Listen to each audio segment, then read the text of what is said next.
ар бир эле үйдө казан аяк кагышат, ар бир эле үй бүлө урушат, жаңжал болот, бирок ошонун акыбети, ошонун арты ажырашууга чейин барып атат да. Негизи ушул уруш жаңжалдын Кыргызстандагы дээрлик басымдуулугу эмненин себептен болуп атат деп ойлойсуз? Сиздин ушул сурооңузга жооп бергенге чейин мен ушул суроого бир киришүү жасасам, айтсаңыз, өзү деги эле өзү идеалдуу үй бүлө каяктан пайда болот? Билесизби? Идеалдуу үй бүлөнү каяктан табабыз биз? Бир эгерде биз үй бүлө жөнүндө жакшылап түшүнүп, үй бүлөнүн өзүнө тийиштүү болгон милдеттерди аткармайынча, биз кайрадан ошол үй бүлөнүн аркасынан келген идеалдуу үй бүлөнү түзүшүбүз мүмкүн эмес да. Туурабы? Үй бүлө бул маселе, бул жөнөкөй институттардан эмес. Бул Кудай астындагы болгон, мындайча айтканда, бири-бирине болгон жеке ыктыярдын аркасында, ар биринин жекече экинчи тарапка болгон макулдугунун негизинде чоң убаданын аркасында кол кармашкан эки адамдын эмнеси болот? Союзу болот. Биргелешкен ынтымагы болот. Биз жогору жакта айттык, мына ушул эң алгачкы коомду тургузган не пайдубалдын ташы дедик. Эгерде мына ошол пайдубал, эгерде ошол баш кошуп аткан эки адам жакшы болсо, эки адам таза болсо, эки адам бири-биринин урматын, бири-биринин укугун, бири-биринин аброюн, абийирин өз ордуна койсо, анда ошол жерден, ошол экөөнүн ортосунан ошондой болгон адамдар чыгат. Туурабы? Алардан чыккан дагы бир ошондой, биз айтпадык, үй бүлө бул коомдун эң алгачкы эмнеси деп, мындайча айтканда, уюткусу деп. Бул уюткудан туруп келип туруп, анан кийин үй бүлөдөн ким курулат дегенде, таза коом курулат. Эгерде таза коом курулган болсо, анда таза өлкө курулат. Эгерде таза өлкө курулган болсо, анда таза чөйрө курулат. Туурабы? Мына ошондуктан биринчи үй бүлөнү биз кайдыгер карап туруп, анын кайдыгерлерин, ага болгон кайдыгерликтин артынан үлгүлүү болгон үй бүлөнү күтпөй эле коюшубуз керек. Бул мындайча айтканда арифметикалык эле эсеп. Арифметикалык эсеп. Бирден бирди алып койсоңчу дегенде ал нөл болот. Мына ошондой эле маселеде келген учурда биз билишибиз керек.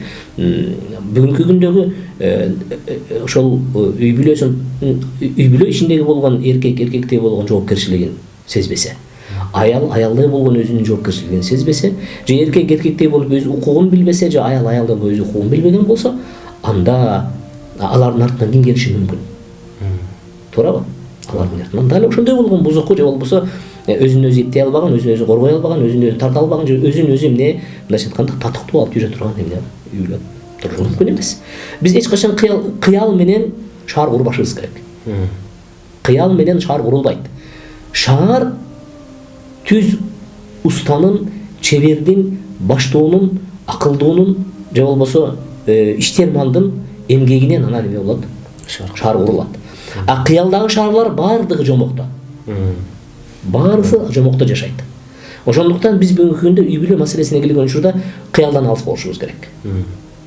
Ошондуктан жанагындай үй бүлөнүн алдын алуу, же болбосо бузулуп кетип аткан үй бүлөлөрдүн себеби эмне дегенде, себеби барып кайрадан ошонун алдында турган үй бүлөдө.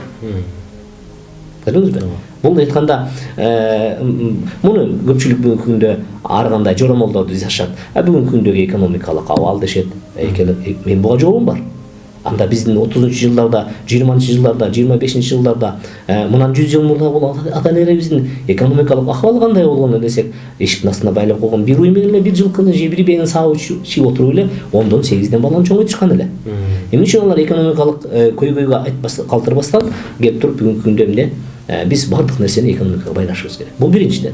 Экинчиден, бүгүнкү күндө биз жетиштик деп атабыз. Кечээ күнү мен өзүмдөн аталаш бир байке менен отуруп калсам айтат, иңин билесиңби дейт. Эмне десем, биз жетиштик деп атыр, ар бир балабызга бирден бөлмө курганга, ар бирине биз өзүнчө бир бөлмөдөн жасап койгонго жетишип, бул ийгиликке жеттик деп ар бир бөлмөнү бөлүп, ар бир бөлмөгө бирден жайгаштырып койгон менен кайрадан биз өзүбүздүн киндигибиз, өзүбүздүн курсагыбыздан же өзүбүздүн боорубуздан бүткөн балдардын бардыгын кайра бири-бирине болгон сезимди өлтүрүп салат, жок кылып койдук бизди. Мындай чын ойлонуп карап көрсөм, биз чындап эле кайсы бир деңгээлде, мен жогору жакта айтпадымбы, бул материалдык балуу, материалдык дөлөт бул бактылуулуктун бир жак чети да. Болгондо дагы эң, мындайча айтканда, эң акыркы бир себептеринен бири. алгачкы себепке кирбейт.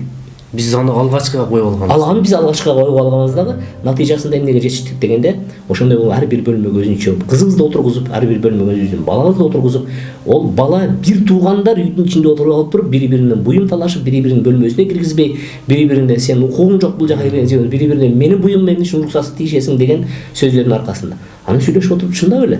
Мурда биз бир туугандар эмес, эки бир туугандардын балдары биригип алып туруп, бир төшөктүн, бир көрпөнүн ичинде жатып, бири-бирибиз менен не жомок айтышып, бири-бирибиз менен сыр алмашып, бири-бирибизге болгон нерсени айтып берип, бири-бирибиздин көйгөйүбүздү, бири-бирибиздеги болгон кемчиликтерди, бири-бирибизде болгон артыкчылыктарды биз бири-бирибизден көрүп эмне болот элек? Анан өсүчү элек. А бирок бүгүнкү күндө биз эмнеге айландык дегенде, биз адамдардагы болгон эң жаман бир сапат бул өзүмчүлдүк сапатка биз эмне кылат экенбиз, ошо жетишкендик менен барат экенбиз. Натыйжасы келип туруп эмнеге жеткирет экен? Натыйжасы эртеңки күнү келген учурда ал кыз башка үйдө ошентип өзүмчүл болуп чоңойгон, а бул жактагы бала өзүнүн үйүндө өзүмчүл болуп чоңойгон. Көрдүңүзбү натыйжасы? Эмнеге алып келет деген? Бул дагы ошол себептердин бири. Эми албайм, ушу барган эле баягы ажырашуунун себеби ушул деп айтканга болбойт. А бирок негизги себептердин бири ошол. Бүгүнкү күндөгү үй бүлө биз элестетишибиз керек. Эртеңки улуттун эмнеси болуш керек? Мындайча айтканда, бир ишенимдүү үрөнүнө айланыш керек да. Улут эгерде кылымдап жашашы мүмкүн.